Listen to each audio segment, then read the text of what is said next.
네, 안녕하세요. 저희는 사조고요. 속죄제와 속건제를 발표하게 되었습니다. 간단하게 저희 조원들 소개하겠습니다.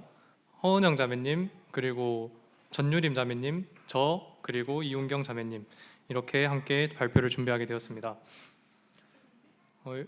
여기서 발표하는 게 한 3년 만인 것 같은데 많이 떨어도 좀 이해해 주시기 바랍니다. 네. 네. 발표는 제가 속죄제 그리고 은영 자매님께서 속건제 발표해 주시도록 하겠습니다. 목차입니다. 일단 속죄제가 무엇인지 알아보고 속죄제의 의미, 그리고 속건제가 무엇인지 알아보고 속건제의 의미에 대해서 살펴보도록 하겠습니다. 속죄라는 말의 의미는 사람이 죄를 지으면 제물을 주고 그 죄에 대해서 죄를 사함받는 것을 의미합니다. 그러면 속죄제는 어떤 경우에 드렸을까요? 말씀에서 볼 수 있는 것처럼 속죄제는 무의식 중에 또 실수로 죄를 지었을 때 그리고 부정하게 되었을 때 가지고 있는 죄를 사함받으려고 드리는 제사였습니다. 속죄제의 특징이 있습니다. 속죄제는 앞에서 배운 세 가지 제사들과 다르게 의무적이라는 특징을 가지고 있습니다. 아까 속죄제를 어떤 경우에 드린다고 했었죠? 네, 무의식 중에 실수로 죄를 지었을 때 이제 드리는 제사가 속죄제입니다. 그래서 속죄제는 꼭 의무적으로 드려야 하는 제사입니다. 만약에 속죄제를 드리지 않으면 계속 죄를 가진 채로 살아가게 되는 것입니다. 속죄제는 죄의 근원을 다루고 있기 때문에 그 중요성이 더욱 부각되는 제사입니다. 두 번째 특징으로는 죄를 지은 사람에 따라서 속죄 제물과 그 드리는 방식이 조금씩 다릅니다. 어떻게 다른지는 조금 이따가 설명드리도록 하겠습니다. 이제 속죄제를 어떻게 드리는지 한번 살펴보겠습니다. 첫 번째로 무지 중에 죄를 짓고 자기가 죄를 지었다는 사실을 깨달으면 자기의 죄를 자복해야 합니다. 자신이 죄인임을 깨닫는 것이 하나님께로 나아가는 첫 번째 단계인 것입니다. 그리고 각 형편별로 속죄 제물을 제사장에게 가져갑니다. 여기 보시면 제사장이나 회중이 죄를 지었을 때는 회중은 이제 이스라엘의 온 회중을 말합니다. 수송아지를 드리고 그다음 족장, 통치자인 족장이 죄를 지었을 때는 수렴소, 평민이 죄를 지었을 때는 암양이나 암염소, 또 평민의 경우에서 형편이 안 좋으면 비둘기를 드렸습니다. 또 비둘기를 바칠 형편도 안 되면 고운 곡식가루 10분의 1 에바를 드렸습니다.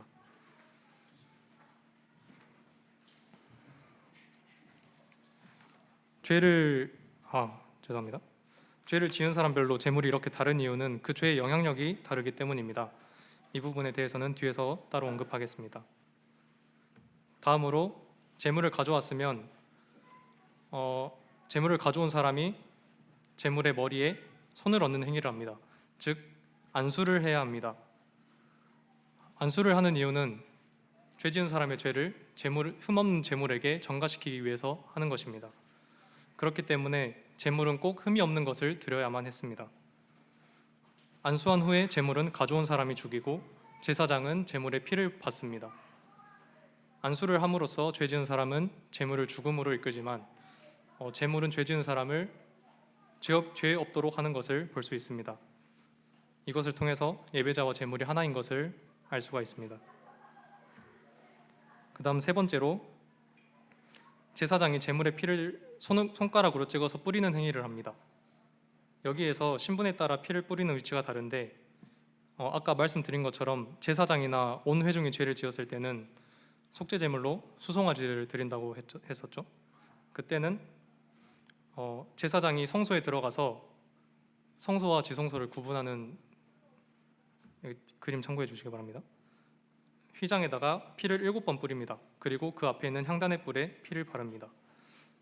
그리고 나머지는 번제단 밑에 쏟습니다. 그리고 족장이나 평민의 죄로 인해서 바쳐진 제물의 피는 성막 안으로 들어가지 않습니다. 그리고 바로 번제단의 뿔에 발라지고 나머지 피가 번제단 아래에 쏟아집니다. 이것은 족장이나 평민의 개인적인 죄는 성막 안에 향단까지 미치지 못하는 것을 나타내고 있습니다. 이를 통해서 개인적인 죄를 예배의 장소에 가져와서 예배를 망치는 것은 바람직하지 않다는 것을 알 수 있습니다. 이처럼 피를 뿌리는 이유는 죄로 인해 더러워진 제단과 성소에 피를 뿌림으로써 정결하게 하기 위해서, 또 죄사함을 받기 위해서 피를 뿌립니다. 다음으로 제물의 두 기름과 두 콩팥은 번제단 위에서 태우게 됩니다. 가장 중요한 부위인 기름과 속모습을 나타내는 콩팥은 번제단에서 태우게 되는 것입니다. 그 다음 절차도 두 가지로 나뉩니다. 제사장과 온 회중의 경우, 그리고 족장과 평민의 경우로 나뉘게 됩니다. 첫 번째 경우는 아까 성소에 들어갔다가 나온 피였죠. 그 제물이죠. 그래서 그 제물의 나머지 부분들은 진영 밖에서 죄를 버리는 곳에서 불살라집니다. 그리고 두 번째 경우는 뜰 안에서 제사장들이 먹게 되어 있습니다. 이렇게 아까 죄송합니다. 제물을 아까 먹지 않는다고 했었죠. 이제까지 배운 제사에서는 제물을 먹는 경우가 많았던 걸로 배우셨죠? 근데 여기서는 먹지 않습니다. 왜냐하면 진영 밖에서 태우는 이유는 제물의 피가 성소에서 온전히 하나님께 드려졌기 때문에 먹지 않습니다.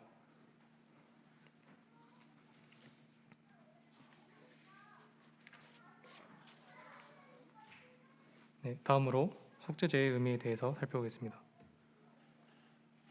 다음으로 이 구약의 제사가 저에게 어떤 점을 배우게 해줄까요? 이제껏 다른 조들과 똑같이 이 속죄제 속에서 예수님을 살펴보아야 합니다. 아까 어떨 때 속죄제를 드린다고 했죠? 네, 실수로 죄를 지었을 때, 부지 중에 죄를 지었을 때 속죄제를 드립니다. 우리가 인지하지 못하는 죄가 엄청나게 많을 것입니다. 하지만 하나님께서는 우리가 알든 알지 못하든 예수님을 통해서 저희의 모든 죄를 다 사해 주신 것입니다. 직접 자기 아들을 속죄제물로 삼으셔서 저희의 죄를 사해 주신 것이죠. 만약에 예수님이 우리가 알고 있는 죄만 사해 주셨다면 저희는 참된 평안 안에 있을 수가 없을 것입니다. 또 우리는 우리의 모든 죄를 하나님 앞에서 다 드러내야 한다고 생각하지만 그것은 우리의 무지로 인한 것입니다. 또 그렇게 하는 것은 절대 불가능하겠죠. 저희의 모든 죄를 다 할 수 없기 때문에. 그러나 하나님께서는 이 모든 문제를 예수님을 통해서 아주 거룩하게 해결해 주셨습니다. 온전한 구속 사역은 모든 죄에 대처하여 마련된 것이고 우리는 이것을 깊게 생각해 볼 필요가 있습니다. 그렇게 될 때 우리 마음에 진정한 평안과 안식이 찾아오는 것입니다. 따라서 우리가 하나님을 예배할 때 신령과 진정으로 예배해야 하는데 이러한 평안함이 없으면 자신을 정죄하게 되고 또 신령과 진정으로 예배를 할 수가 없게 되는 것입니다. 하지만 저희는 번제와 속죄제의 차이를 살펴보면서 내 모든 죄가 사해졌다는 사실에 멋대로 사는 것이 아니라 죄의 무게성을 더욱 깊이 알고 가야 합니다. 번제에서는 하나님의 뜻을 성취하신 예수님을 볼 수 있지만 속죄제에서는 죄라고 불리는 무서운 것을 담당하신 예수님을 볼 수 있기 때문입니다. 예수님께서는 겟세마네에서 하나님께 기도를 했죠. 할만하시거든 이 잔을 내게서 지나가게 하옵소서라고 기도한 부분에서 그 죄의 무게가 얼마나 무거웠는지 생각해 볼 수 있습니다. 다음으로 안수를 통해서도 예수님을 바라볼 수 있습니다. 앞에 있는 베드로전서 말씀 한번 다 같이 읽어보겠습니다. 시작.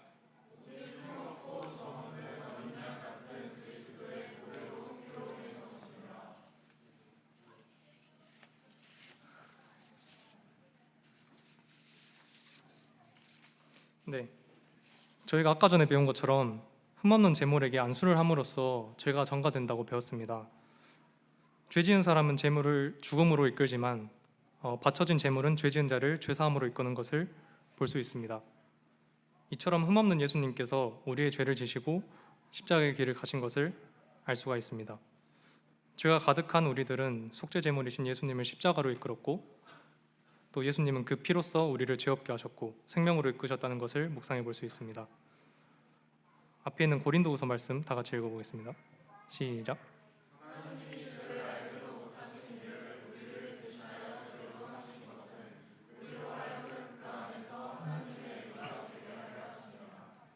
우리 주님께서 감사합니다. 우리 주님께서 피 흘려 주심으로 우리를 의롭게 해주시고 하나님 앞으로 이끌어 주신 것입니다. 이 의로움은 구약의 제사처럼 잠시 동안만 그런 게 아니라 영원한 것입니다. 동물의 피도 사람을 정결하게 할 수 있었지만 하나님의 아들이신 예수님의 피는 정말 말 그대로 영원한 죄사함을 저희에게 선물해 주었습니다.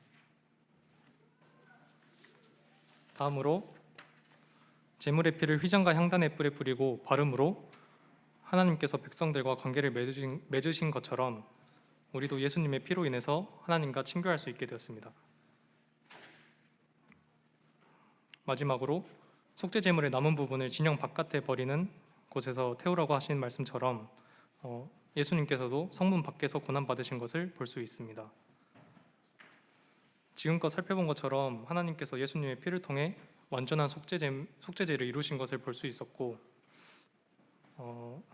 또 이 속죄제사는 지금 살아가는 그리스도인들이 꼭 마음에 지니고 있어야 한다는 생각이 들었습니다. 다음으로 은영 자매님께서 속건제 발표를 해주시겠습니다. 죄송합니다. 퀴즈 타임이 있습니다. 소정의 상품이 있으니 열심히 맞춰주시기 바랍니다. 퀴즈 1입니다. 속죄제는 자원에서 드리는 제사입니다. 저요라고 외쳐주세요. 현진 형제님, 그 이유도 간단하게 한번 설명해 주시겠어요?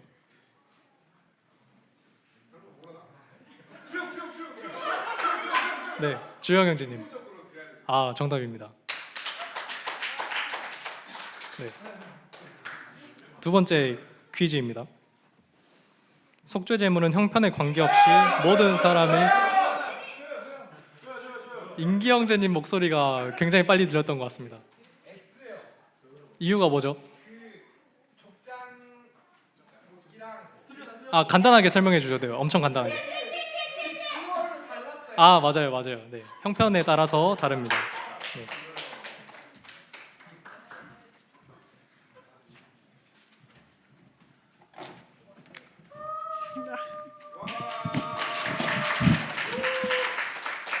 자, 3장 속건제 발표하겠습니다. 속건제도 끝나면 똑같이 퀴즈가 있거든요. 잘 집중해서 들어주시기 바랍니다. 속건제는 히브리어로 아샴이라고 합니다. 죄, 범죄, 침해라는 의미와 함께 배상이라는 의미도 같이 가지고 있습니다. 그래서 어떤 사람이 지은 죄를 배상하기 위해 드리는 제사를 속건제라고 합니다. 그럼 속건제를 어느 경우에 드릴까요? 첫 번째로 레위기 5장 15절에 나오는 것처럼 하나님께 바쳐진 제물이나 성물에 대해 율법을 알지 못하여 혹은 실수로 죄를 범하였을 때 드리거나 레위기 6장 2절에 보시는 것처럼 인간관계에서 상대방에게 해를 끼쳤을 때 제사를 드립니다.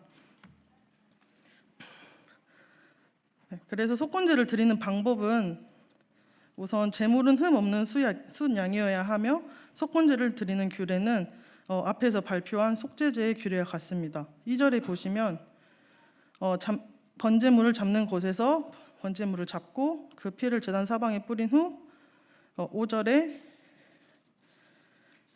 보시면 화제로 불살라서 드리는 것이 나와 있습니다. 7절부터 10절까지는 제사를 드린 후 제물을 나누는 내용이 나와 있습니다. 네 번째, 속건제의 의미를 통해서 우리가 생각해 보아야 할 내용을 같이 알아보겠습니다. 먼저 속건제의 종류는 두 가지 종류가 있습니다. 하나님께 지은 죄 그리고 사람에게 지은 죄 두 가지로 나눠져 있는데 두 가지 중에서 하나님께 지은 죄 먼저 살펴보겠습니다. 레위기 5장 15절 앞에 나와 있는데 한 분이 읽어주시겠어요?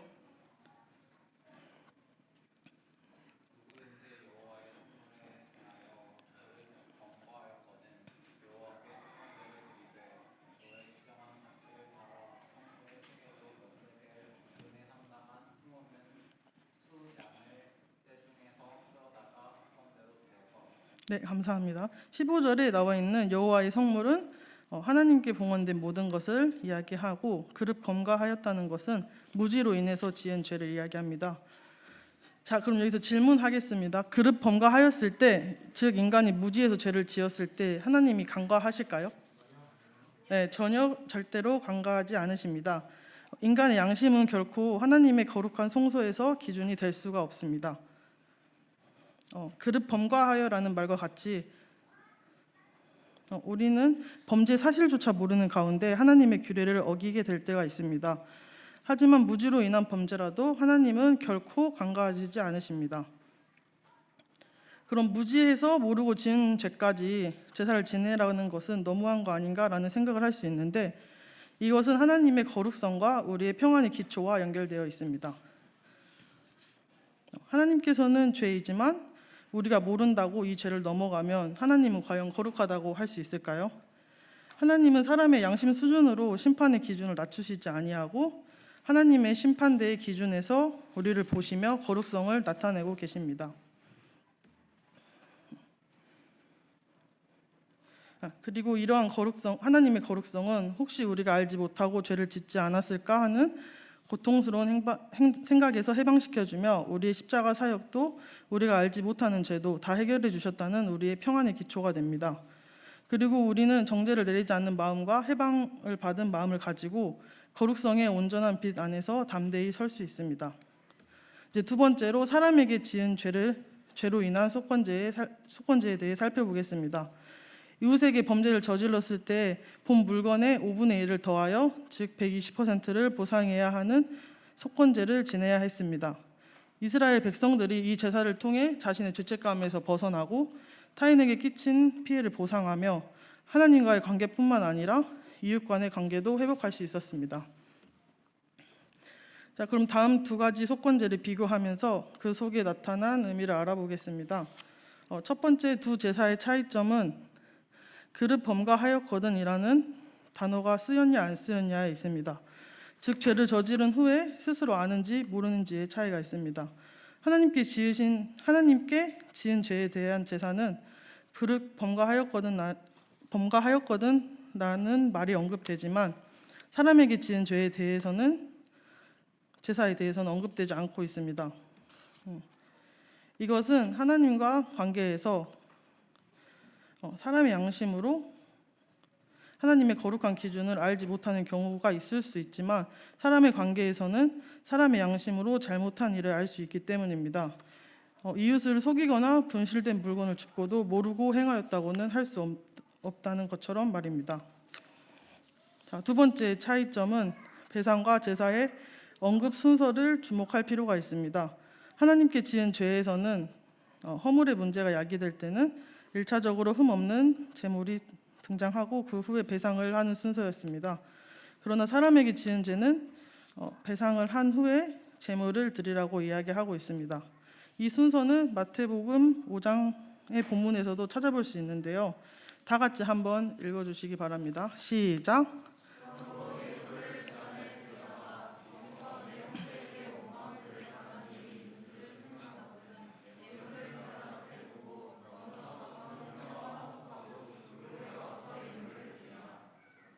지금 3장 4절 말씀. 네, 감사합니다. 이러한 순서는 하나님께 나아가기 전에 잘못한 형제에게 먼저 가서 문제를 해결해야 함을 보여주고 있습니다. 형제와의 문제는 하나님과의 관계, 즉 하나님께 나아가는 제사에서 거리낌이 되기 때문입니다.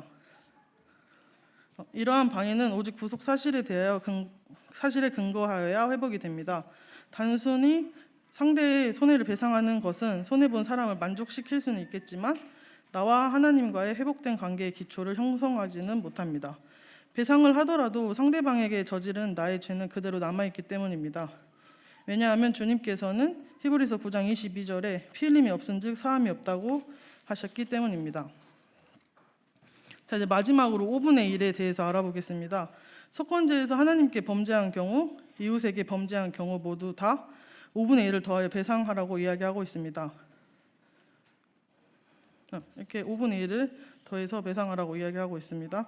그래서 속건제를 구속사역에 연결시켜서 생각해 볼 때 사람은 구속사역으로 근본적인 모든 근본적인 죄사함을 받았습니다.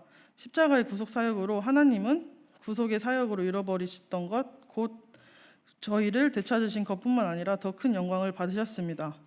구속 사역을 통해 영광을 받으신 것이 세상을 창조하실 때 받으신 영광보다 더 큰 영광을 받으셨음을 생각할 수 있습니다. 천지 창조 이후 사람의 타락으로 하나님께 많은 손해가 있어 보였지만 하나님의 큰 뜻을 생각해 볼 때 속건제물이 되신 주님의 구속 사역으로 하나님이 더 큰 영광을 받으셨던 것을 볼 수 있습니다. 이렇게 우리 삶에서 손해를 받는 상황일 때 우리는 당장 이해를 할 수 없기도 하지만 하나님의 큰 뜻 안에서 우리에게 더 좋은 것을 주시고 그것을 통해서 더 큰 영광을 받으시는 모습을 볼 수 있습니다. 이상으로 속건제 부분 발표를 마치고 퀴즈 타임을 가지겠습니다. 자, 속건제는 4문제 있습니다. 자, 1번. 지금까지 발표한 제사는? 네, 예림. 네, 지금까지 속건제하고 속죄제에 대해 했는데 이게 진짜 문제입니다. 사람이 지은 죄는 땡땡하기 드리기 위해 드린 제사이다. 의미. 그러니까 예림.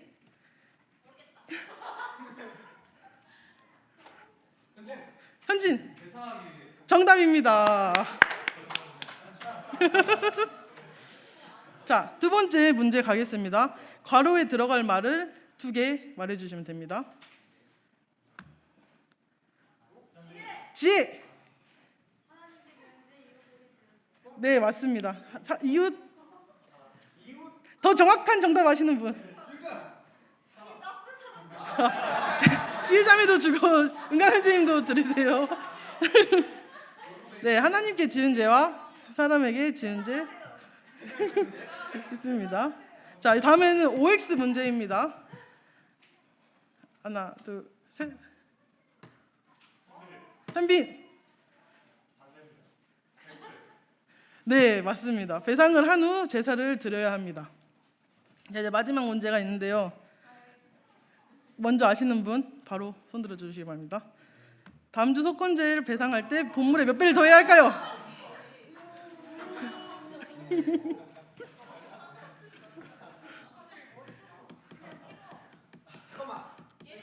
예림.